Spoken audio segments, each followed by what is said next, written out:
let's go.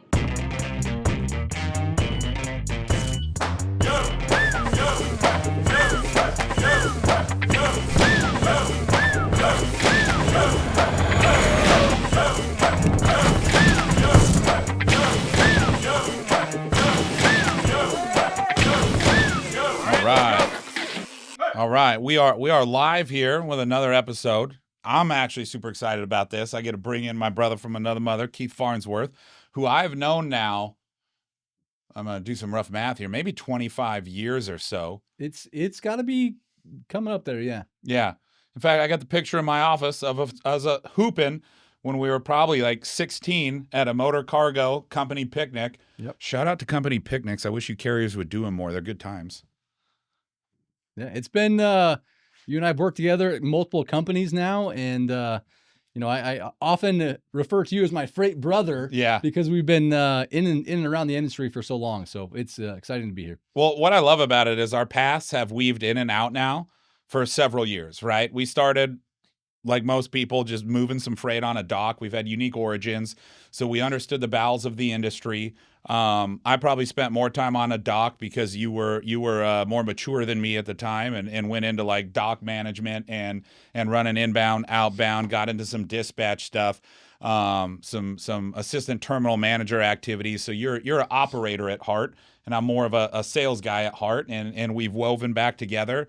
We worked together at the 3PL side when my dad kicked that off, and we really got exposed to the business admin side of the fence, for better or worse. And then from that 3PL journey, obviously, we worked together over here for a period of time, and now you're back on the asset side with Cross Country Freight Lines, which cool little company, been around for a long time, and has really grown through acquisition, right? You guys picked up Price, MTS, Rack, and then, of course, Cross Country. Did I leave anything out of those operating Nebraska companies? Transport was the original acquisition in 2017.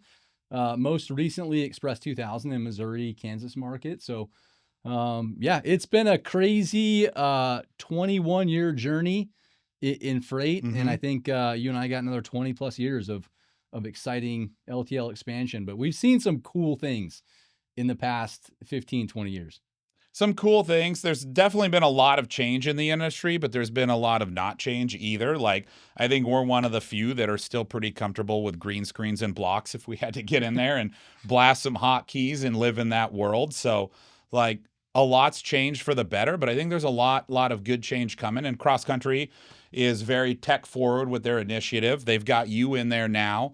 I still laugh when I see VP of Sales under your title, knowing what an operational background you have. But honestly, I think it makes you much more dangerous because you're preaching from a point of understanding and not just pure sales side on that. So I think it's cool to see you move into that role. How's it been going into the sales side? I'm sure you took some lumps initially and you were like, what? VP of Sales? Yeah, it's funny. I will describe myself as a recovering operations person. Like, you're spending 10 plus years moving and operating freight, whether it's at the 3PL side or on the dock managing terminals. But it does give you an advantage knowing what you can and can't do, and an advantage from a service offering standpoint of setting yourself and your customers up for success. You know what's possible, you know what you can execute on and what you can't, and it gives you kind of a creative outlook in solving those customer problems. So I think it's a great recommendation. I love working with that next generation of freight, solutions providers. And I recommend getting a good experience at different elements inside the industry. I've had a chance to work in operations, pricing, almost every end you and I have been in the industry. And I think it gives you a good perspective to grow a career. Well, that's another thing that I didn't give you any kudos for is you've got a really good analytical mind and a really good pricing background. And I think you're starting to see, or you actually have already done it at Cross Country. But one of my gripes with this industry has been forever, and it really hasn't changed that much. It's getting better with like the advent of dynamic pricing, but rapidly onboarding a customer, right? Like at a 3PL, you could walk in the front door and experience instant value. And yeah, they mark up the rates and you might be, paying a premium. They've got a business model. They got to make money too, but they've really figured out the time to value aspect. Now you flip over and look what you guys are doing. And like, let's unpack that a little bit, because you guys rapidly onboard customers. Like, you pull up a tablet, you plug stuff in, you get them going, rocking and rolling. And I think that's a beautiful thing that's contributing to kind of your guys' growth and rapid expansion. Yeah, so we're kind of unicorns in the industry, I guess. We're heavy asset based, like you would see from any hub and spoke LTL provider. So we've got 1,000 trucks, 17 states, 50 terminals we're operating. But what makes us unique and dangerous, essentially, is we have our own development team too. And so what you're referring to is our new instant onboarding tool, wanting to compete with that race to market and quick availability and value. We've built a tool that allows our field reps, inside reps, any one of our sales folks to be able to walk into an account, see a need, and be able to solve that on the fly. We can pick up a shipment within 15, 20 minutes of having a net new customer. And so what they do is it's tablet based, like a lot of things are going to right now. They can be on their phone, on a tablet, on a customer's computer, and they can go straight to the discovery portion of that account. They can fill in all the details that's pertinent to LTL pricing. They add it in about 30 seconds. They click this go button, and 4 things happen in about 4 seconds. The first thing is that customer gets their own account within Cross Country's system. They get their own dynamic pricing that's specific to them and their freight characteristics, their location, their freight spend, their volume. It logs an opportunity in our CRM so we can track the success of that account. And then it starts the process on their web credentials and sends them an email to set their own password. So all 4 of those things happen in a matter of 4 seconds. And we're seeing pretty good growth just based on the ease of use that's providing to customers. So instead of waiting 3, 4, 5, 6 weeks to onboard a new account, we're doing it in 15, 20 seconds. And it's pretty neat. Yeah. And that's something that I can't speak enough to, like ease of use, right? And becoming like a convenience store to make it easier for your customers to do business is only gonna lead to good things. Yeah, nobody asks for a 3-week turnaround to become a customer, right? No. In no environment, in no industry is somebody ever saying like, hey, this sounds great. You have, terminals in areas that I think could benefit me. Let's set up our first shipment in 4 weeks from now. Like, no, nobody does that. No. And oftentimes in our industry where you're not held to a contract, it's not a software contract. You are earning and losing business sometimes day by day. And the ability to earn business same day is a pretty big competitive advantage that we're finding. So I'm interested in this now. One of the things that piqued my interest on this, right, in order to set up the instant pricing, you mentioned, hey, we type in freight characteristics and shipment volume. Like, I've spent a lot of time in the field, and I love that you guys are doing it this way. But I would think one of the challenges is not all the customers have the best idea of like total shipment volume or spend, right? And does that cause any confusion? Like if you enter the wrong number, or how does that kind of go, right? So I think what we're finding is, information, whether it's the shipping manager, the sales rep, as you and I know, that's not always the most accurate information, right? It may be as best as that person understands. Yeah. The rep understands, or even the shipping manager understands, but it may not always match with reality. And so our pricing is based on what happens or has happened, not what could happen, if that makes sense. And so we're dynamically filling the needs of that customer and fulfilling the needs of our volume and our lanes and our capacity. But it's based on real facts, not real fiction, or what could happen, or what the rep may think will happen, or what the customer says their volume is. It's more based on accurate information that's going through. What are some of the additional stuff you guys got coming out this year? I know you guys have rapidly expanded. I think maybe 6 months ago or so, you just popped into the DFW market, right? Yep. Yeah. So we're in fact, we outgrew our first facility. We are now in our own brand new Dallas facility as of a couple of weeks ago, and so that market's been a great expansion for us. Is that a net new build, or did you just buy an existing terminal? We bought an existing terminal that we found a great, spot for us in Irving, Texas, which was right next to basically where we had started up in that market. But Texas is going to be a unique market for us. If you're familiar with our footprint, right, at ccfs.com, you can see like we're not exactly in some of the major metros, right? Mhm. We're just outside of some of those of the largest population centers in the United States. And so growing into Texas allows us to feed our existing legacy network that we outperform most carriers in Mhm. tough areas like Denver, Salt Lake. We've owned the Dakotas to some degree for a very long time. Yeah. Montana or Kansas, Wyoming, Idaho.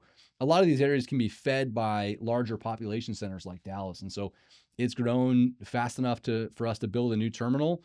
And then we're actually going to be opening up in Houston, Texas here in March 1st. So that might be a little bit of breaking news here, but I like it. March 1st, we'll be opening Houston, Texas, and that'll give us our third terminal in that market. Well, in Texas is its own animal, right? Because like 25% of all the freight that originates in Texas delivers in Texas. So It it does, yeah. becomes almost its own micro or mini region within the state. But it seems like or feels like you guys have really dominated these rural areas, and for better or worse, right? That's a different animal to tackle. Your stem time's longer. Your pickup density is different because there's not as much volume. Seems like you guys are really bullish on getting into these major metro markets to expand your footprint and pick up additional volume, especially like with DFW and Houston. That's what that tells me. Those are big freight markets, Yep. and you guys are wanting a bigger piece of that pie. Yeah, and it's only natural for us. I mean, we were going back to 2016. So from 1980 to 2016, we were a 3-state carrier. Yeah. Right. Second generation, family owned. When the second generation came into the business, we really started to grow rapidly through a new concept, new growth plan, and that, through acquisition, we went from 3 states to 17 states in a matter of 7 years. And so probably one of the fastest growing, asset-based LTL Mhm. carriers in the market.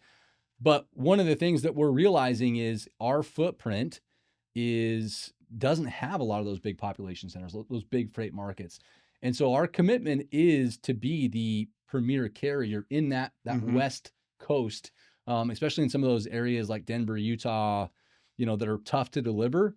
We want to continue to be that premier carrier, but we want to fill our network with some more freight out of those Yeah. heavy outbound markets. So you could see expansion for us, into other large population centers in the future.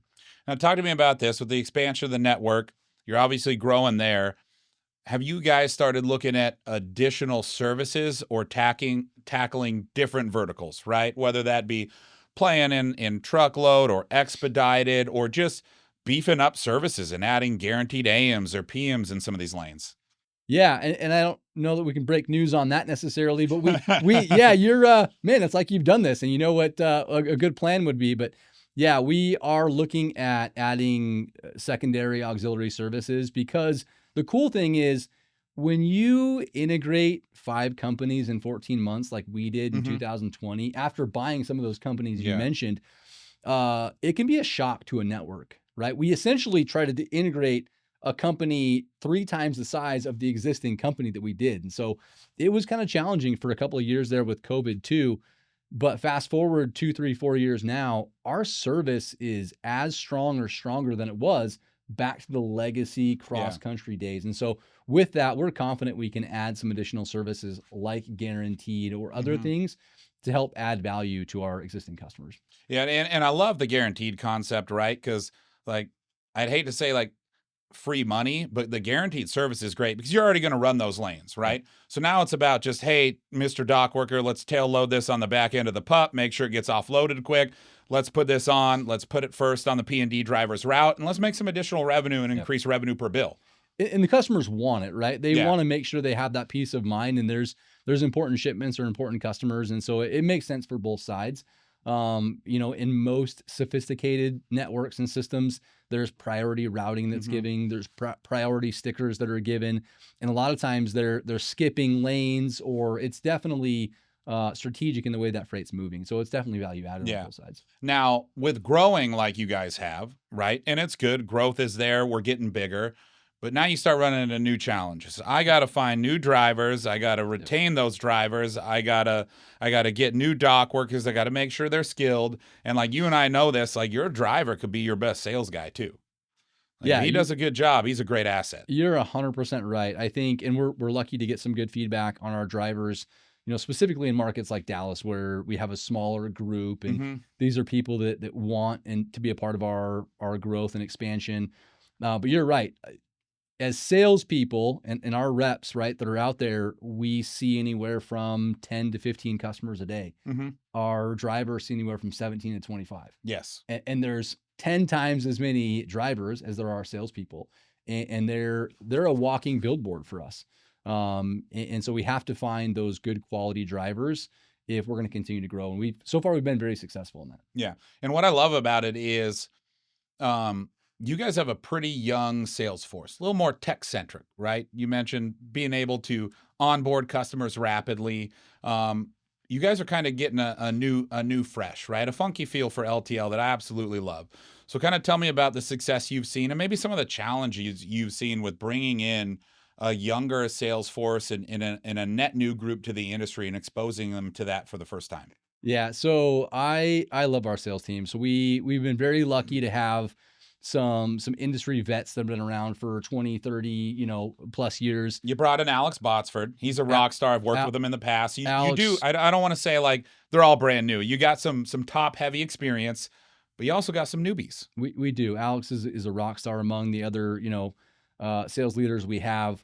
But you're right. We know technology is important, not only internal technology that we're leveraging, like instant onboarding, but I think it's sometimes underestimated the importance of the external technology, like MyCarrier, right? Yeah. There's tools like yours that are incredibly awesome. And if the reps don't know how to leverage and get the most out of those platforms, then they fall flat. Yeah. And so I think we've tried to attract the top talent that has that tech focus. But the other thing, and you and I kind of did this here several years ago, is we have really invested in training. Mm-hmm. And so we have a 15 chapter course that we built over the last year that's specific to us, our industry.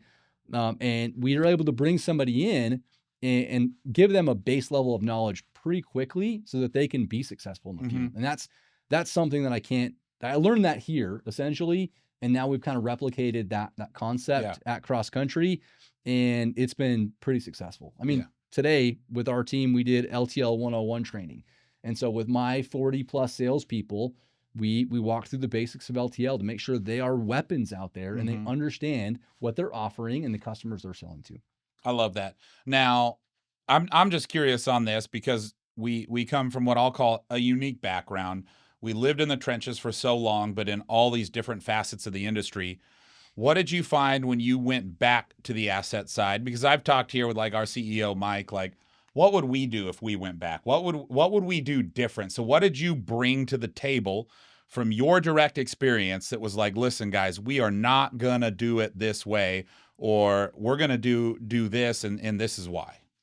So, yeah, I think perspective, you can't undersell perspective. Yeah. And it's hard to get perspective unless you've lived in the trenches and done some of these roles like you and I have, right? Unless you've loaded a 40,000 pound trailer or a 24,000 pound pup and got it to scale, unless you've lived a day, running a dock or been a part of a tech startup, it's hard to get that perspective.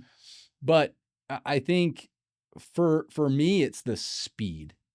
A lot of LTL asset-based carriers move at a speed that is traditionally slow. Yeah. And there's a little bit of a fear of technology that comes with an asset-based provider. They know trucks, trailers, terminals, drivers, routes, like that's what their mastery is. It's not really technology.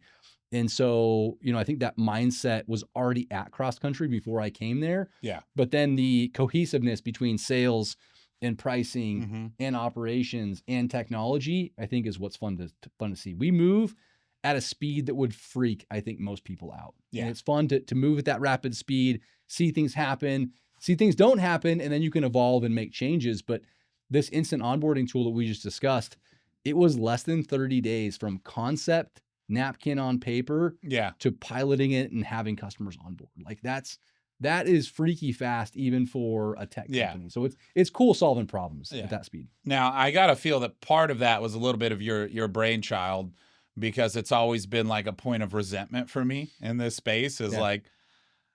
like I hear it all the time, dude. Like I've been working with sales reps now. This is probably my 8th year. I've ridden along with almost every rep in the country for a lot of these carriers. It drives me nuts that you can't get pricing because the customer doesn't have data. And I'm like, well, they're not always going to have data. Most of them don't even have adequate tools to measure what the heck they're doing. So I love that piece of the pie, and I wish more people would adopt that and move to that method, because I think it's a huge way to combat like any 3PL erosion. If I'm a local rep, I want to own my local market, and I want as many direct customers and relationships as possible. Yeah, and I think, I started at Cross Country on the pricing side, and one of the first things that I saw when I came in is taking that knowledge of trying to speed up the go-to-market, speed up the customer acquisition process. And any days that an LTL carrier is taking to price and the sales process are lost days. Yeah. If it's 10 days, those are 10 lost days. Oh, if yeah, it's they're shipping every day. If it's one day, that's one lost day. And the example is, if one of my reps go into a business and find a need, right? There's an existing carrier that might be damaging freight, or that there's a need that we've unpacked. We want to pick that freight up and solve that problem today. It doesn't make sense to go 10 days before we solve the problem and provide value. And there's other companies in our industry, may not be asset-based, but they're providing that solution or value within seconds. And so why can't we? What's stopping, us from being that same speed? Now, I'm just curious on this. You guys have obviously really focused on customer experience when it comes to like the rapid onboarding piece of this. Are you guys doing anything else from that customer experience side of the fence that you're like, hey, I don't want to do it this way, or we need to change things up a little bit in how we work this, no matter what life cycle of the shipment journey it's in? Is there any good stuff? I know it's on the spot, but yeah, no, we have something that I think is not foreign to a lot of industries, but we have a customer success department. So when we started it over a year ago, it started small, it's grown, but we have a set group of dynamic individuals that have their experience is really neat because they've got 10, 15, 20 years of experience apiece. And they've been in all sides of the business, whether it's customer service and pricing, in special services. Some of them were in sales for some portion. But these are like the experts in us. They know all of our departments, all of our processes, all of our technologies. And we've essentially created them as customer advocates. Yeah. And so they watch all the numbers, all the on time. They overperform for some of our top customers, and they're not salespeople. That's not what they want to do. They don't want to hit the streets and knock on doors. They want to solve customer problems and create that incredible experience. So we've latched on an additional resource for our top accounts to be that one-to-one relationship. So in an LTL environment, traditionally you have an outside field rep that owns the account. We have those too. They're more traditional hunters. Yeah. But our customer success team has responsibility for creating that experience for our customers. And so what happens is, in the event that there's some sort of escalation or need that arises with these top accounts, they don't reach out to a field rep that then has to pull over on the side of the road and grab their laptop out and stop selling. They have a one-to-one. They answer the phone immediately, and they're like, hey, Steve, how are you doing? How are the kids? No, they know and own that relationship. And we found that there's better retention with that approach, but just a better overall. We get more positive feedback on that group from our customers than anyone else. Maybe our drivers are probably the other one as well. So that was always a gripe of mine in the industry, was like the customer service roulette. And I guess I could talk about it now because they ain't in business anymore, but I used to dread calling YRC. I'd be like, who am I going to get on the line? And then be like, I would talk for like 5 minutes, be like, nope, I'm hanging up and I'm calling again and seeing who I get. That's a terrible experience. But like what I'm wondering now is the way you explain that, and I kind of have an idea now, but like, how do you really feel the customer experience team that you have is like separate or different of like, you used to just call into the terminal and talk to somebody? Yeah. So one is we have that one-to-one, right? If our team is successful, anytime that customer needs something, the first thing that pops in their head is that person's name. It's like, I'm going to call Bridget because I know Bridget can solve this. And if she doesn't know the answer right away, then she knows what department, what process, what I have to fix. Like I have a Bridget, or I have a Kara, or I have a Molly. Like they know instantly who they need to reach out to. They're available. But the other thing we're doing is not just our rapid response, is we're meeting with these top of customers on a monthly or quarterly basis and doing full strategic business reviews. We're being transparent about how our performance is, and then we're looking for areas of growth or opportunity. And oftentimes we're finding revenue growth potential. We're finding other locations or other departments that we can impact. But we're meeting and we're lifting up the hood and being like, look, we're performing really well, or here's areas of opportunity. Here's things we unpacked and that we're committed to solving. But that relationship, I think, is evolving into more of a partnership as opposed to a transactional LTL. Yeah, just calling in and not knowing who you get and just trying to figure it out. Yeah. So I love that approach right there. And like, hey, take notice, other carriers. It's time to do something a little different and have some fun with it. And I know the bigger you are, the harder it is to change at that. I ain't telling you to steal what cross country's doing, but that's really cool. Like, this is the fun stuff, right? So I've been around LTL for 20 plus years, and I think building is what I love, right? Building, platforms, building carriers, building new markets.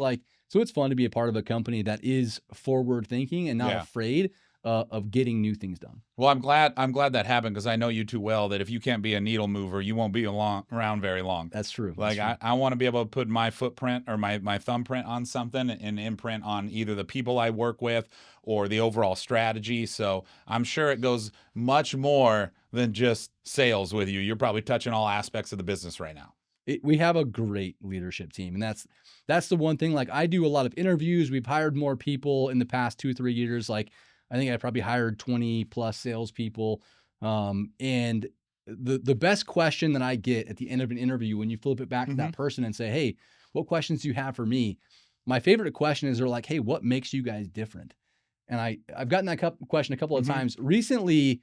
It has to be that we're not afraid from a leadership standpoint, from ownership to the executive team, to VPs, to directors. We're a battle tested unit that was crazy enough to buy 4 companies in 14 months and integrate 5.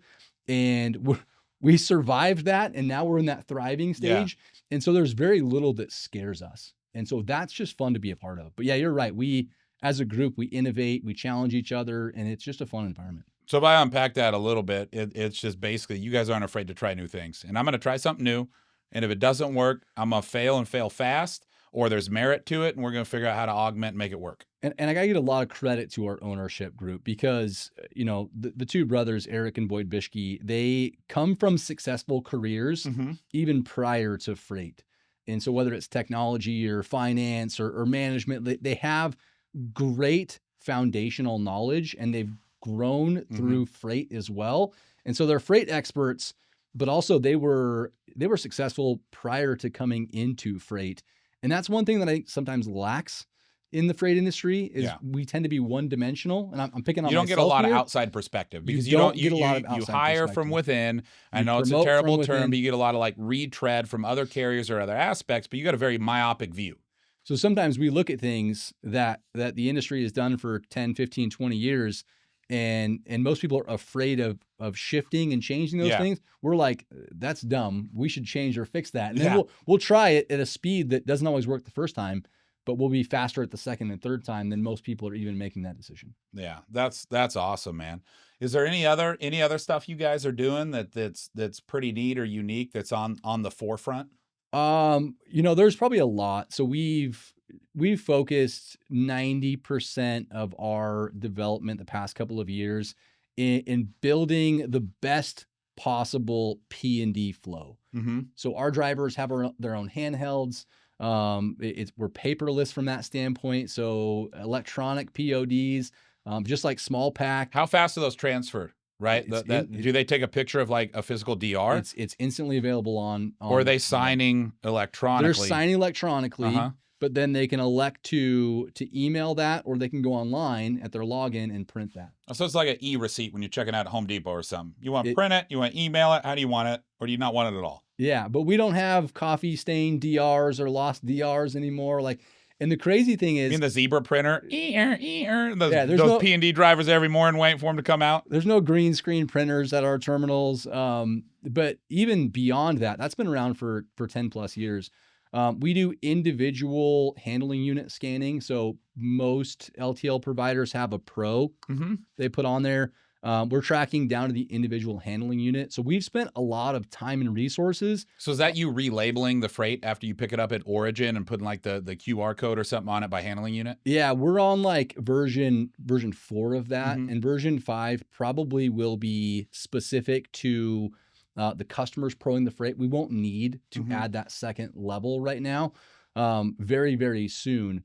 But yeah, we have a lot better success rate in delivering freight intact and on time because we have measures in place where that third pallet, instead of being lost or forgotten by the dock worker, which happens a lot, because you're moving it from door 2 to door 102, is we have protections in place that say, hey, wait, you can't close this trailer out. You can't dispatch this.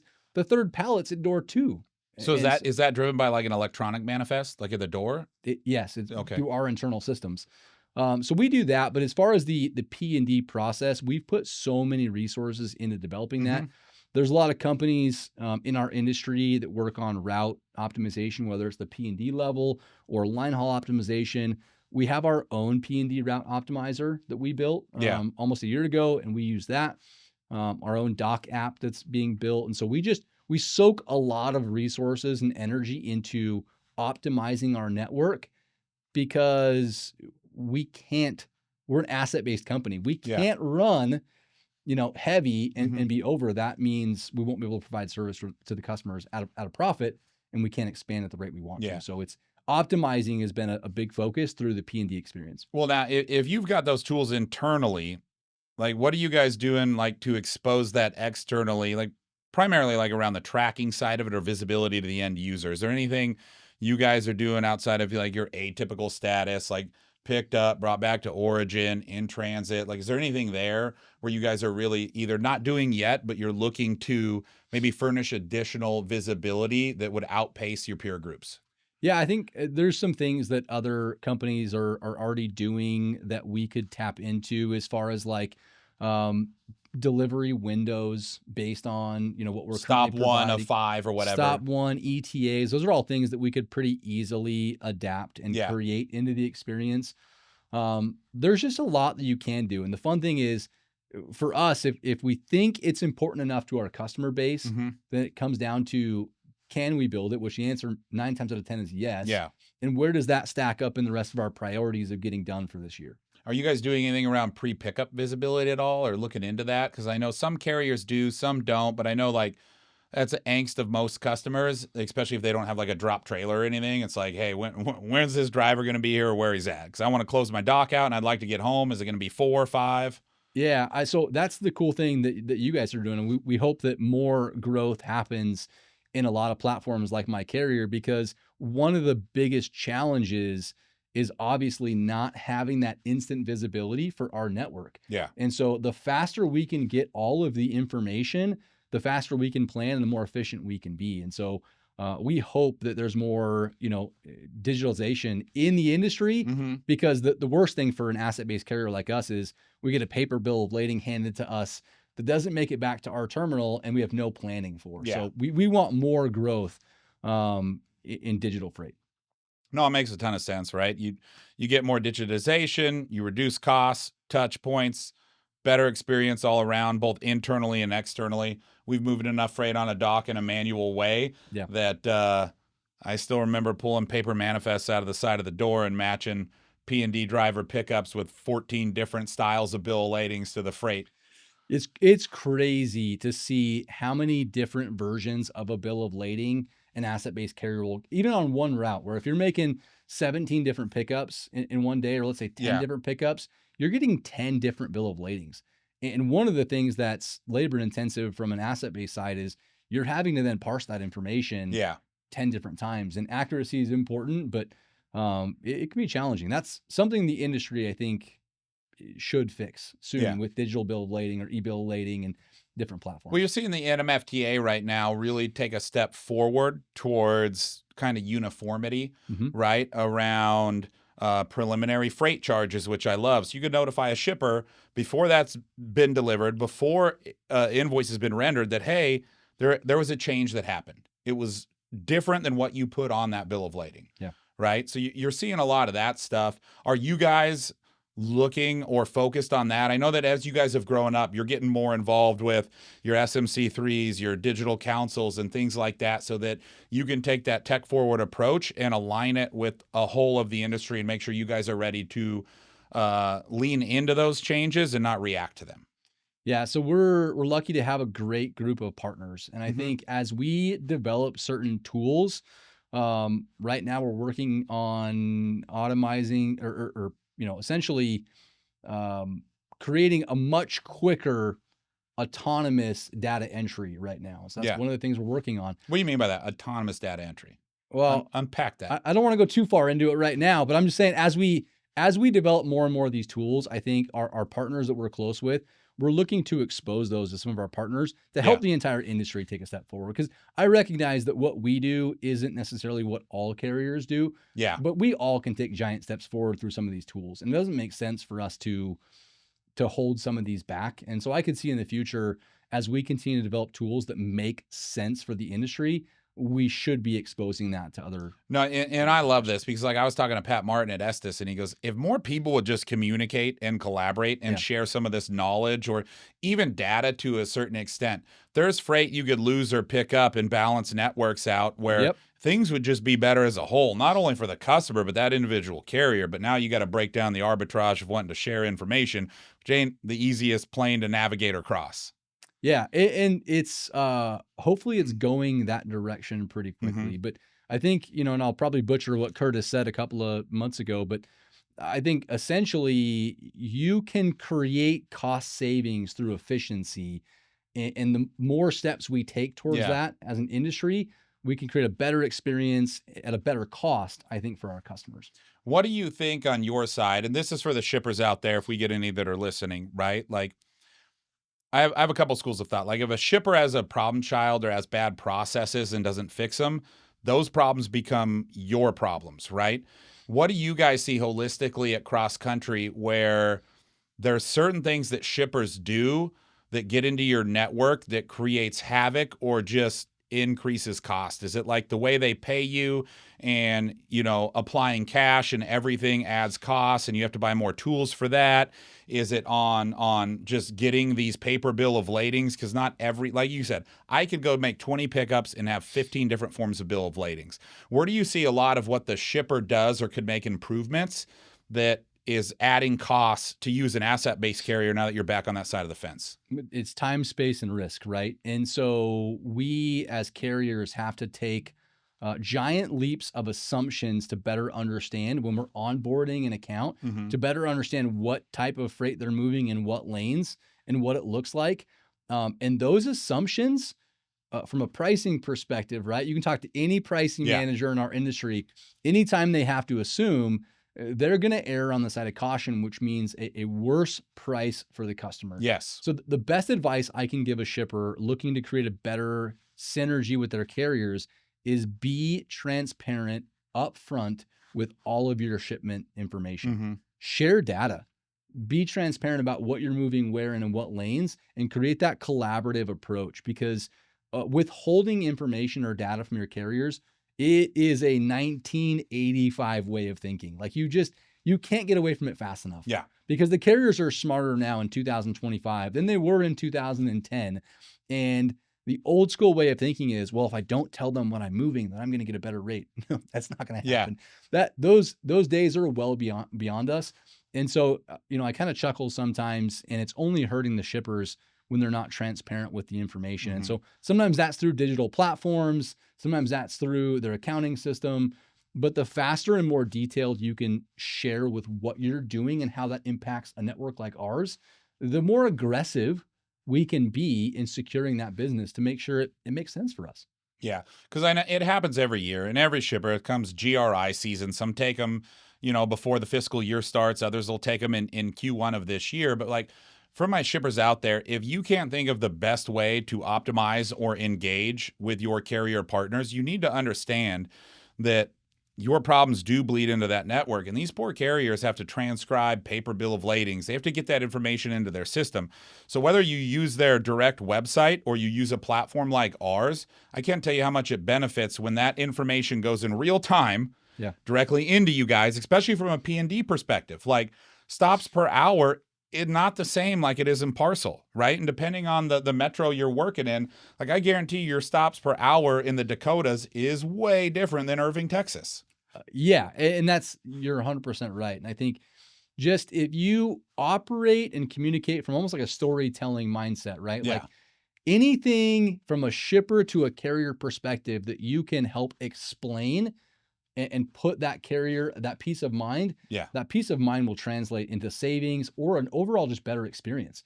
If you're detailed up front with your information on invoicing or billing and you have that accurate, you're going to avoid problems within your accounting. Mm-hmm. If you're transparent about your density, providing DIMs and all your details, you're going to get a more accurate freight quote up front, and you won't have the hassle of then slowing down the billing process, getting a ton of people involved. So just more accurate early information will help create efficiencies for everyone. Yeah. Now, one of the things, and I've talked to you about this, and I know this has happened, but as you guys have expanded this network, you got new terminal operations. I know that you guys have absolutely focused on transit time improvements. Yeah. So where have you seen the biggest like market to market transit times where you've really shaved days off what you guys were doing historically? Yeah. So we are paying very close attention to not only being of value and being competitive on the rates, but we're also looking and making giant improvements as we add to our network, as we add new terminals. But we've got more terminals and assets in areas like Denver or Kansas or other markets than really anybody else. And so that hub and spoke allows us to go direct and speed things up, but also areas like the West, right? Take Reno, Vegas, Phoenix, where we're not as well known, but we have good capacity there. We're doing Reno to Phoenix in one day. I don't know anyone else in the industry that's doing Reno to Phoenix. That reminds me of the old motor cargo. But it's not Friday to Monday. It's not a Friday to Monday. Yeah. It's in one day. You know, we're doing, and no matter what day it is. Reno to Phoenix, Phoenix to Reno overnight.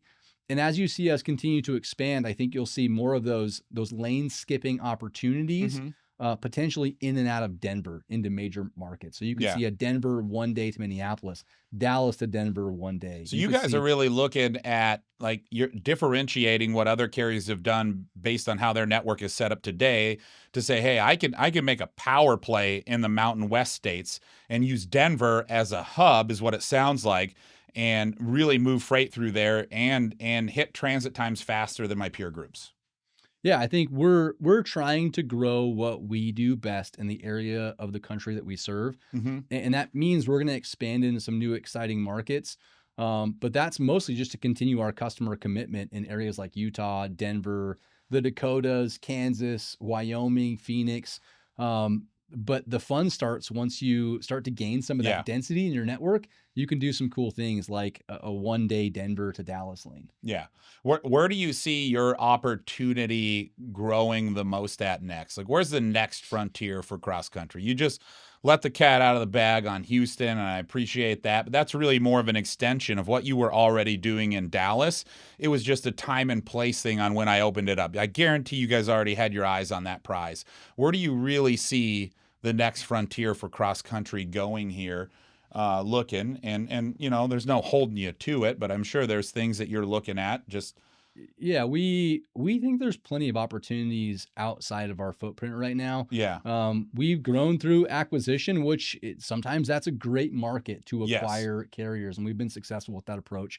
We've now been successful in organic growth opportunities, like in Texas. We opened up Boise and Casper recently, and Boise's a boom town. That place is growing like crazy. I love Idaho, so we probably do a different podcast on Idaho, but no, I think wherever the opportunities are, I think we'll race, and sometimes that changes week over week, right? I mean, as opportunities come up, we're going to pursue those opportunities if we think it can help create a better experience for our customers. I love it. I love what you guys are doing. It's been awesome. Let me see here. Just time check here. We've been rolling and rapping. We almost covered a whole hour here. Is there anything you wanna break out there right? Cross country side. Give me some words of wisdom, Keith Farnsworth. No words of wisdom other than just genuine appreciation for our drivers. So Yeah. as you and I both know, we're kids of trucking, Your dad's a trucking truck families. driver. My dad was a truck driver. driver. So at the end of the day, we would not be where we are without our drivers. Yeah. So our operations staff, our drivers are the heartbeat of our company. They literally keep us going every single day. So just genuine appreciation for all of the drivers out there, whether it's cross country or not. Yeah. Such an incredible role that they play in the economy of the United States. But we are so thankful for our drivers at cross country. If you bought it, a truck brought it. It didn't get there by itself. Yep. Yeah. So are you guys bullish or optimistic like a lot of carriers are? I see a lot of people going back into growth mode.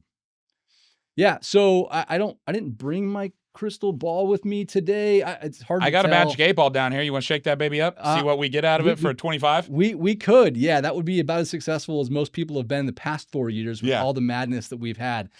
I think there's been some changing in leadership that I think most people think will lead to a better economy.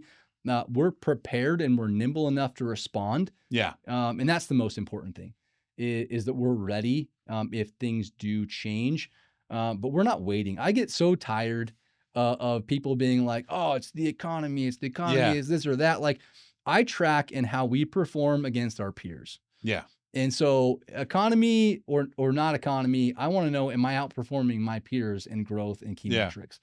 And there's parts of last year that we did incredibly well. Q2 was a great quarter for us. A couple of quarters before that in Q3, when Yellow, went under, we grew at the second fastest pace of any LTL carrier. And that's the type of stuff that I pay attention to regardless of the market is how are we performing? How are our teams performing? But we're just trying to get better and better every single day in the little things that matter the most, whether that's technology or just execution. I think 2025 will be a better year than 2024.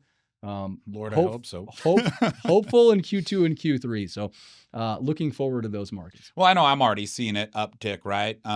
If it wasn't for this crappy storm that blew across the U.S., I mean, we're lucky. I'm sitting here in Phoenix and it's 65 out and I'm complaining when it's, 30 degrees in the morning, but I don't got to shovel sunshine out of my driveway. So there's that. But yeah, other than that, I've seen things pick up. Shipment counts have really gotten strong again, picked up from, the December slow season. January's always tough with sales kickoffs and refocusing on the new year. Yep. But yeah, I do. I think it's going to get a lot better this year. I'm pretty optimistic on it. But you know me, I'm optimistic even if I'm in the depression. So yeah, we knew that we wanted to get out of the gate strong in January, and so we launched an initiative. For our teams, we were going to go out and try and onboard just an incredible amount of customers in a 3-day period. So we did some homework. We gave all of our reps, kind of target sheets, and we successfully onboarded 346 customers in 3 days. Yeah. To start January, and so we just shot out of a cannon, and now we're in the process of kind of growing with those accounts and earning some of that business. But confident that if we're focused, we can grow in no matter what market. Yeah. No, I love it, man. And I appreciate you coming in here today, spending some time with me, having fun on the podcast. Absolutely. Thank you. You come back here anytime you want. We can riff on some stuff. Doesn't have to just be cross country. We've been in this industry long enough. I think we could have some fun in here. A Boise, Idaho podcast next. Strictly an hour on Boise, Idaho. You don't let's just go there. I don't want to talk about it. I'd rather get out. Not now. I'm going to let that snow melt. Thanks for having me on. Appreciate it. Sweetness. We gonna wrap it. ShipTalkers. Done.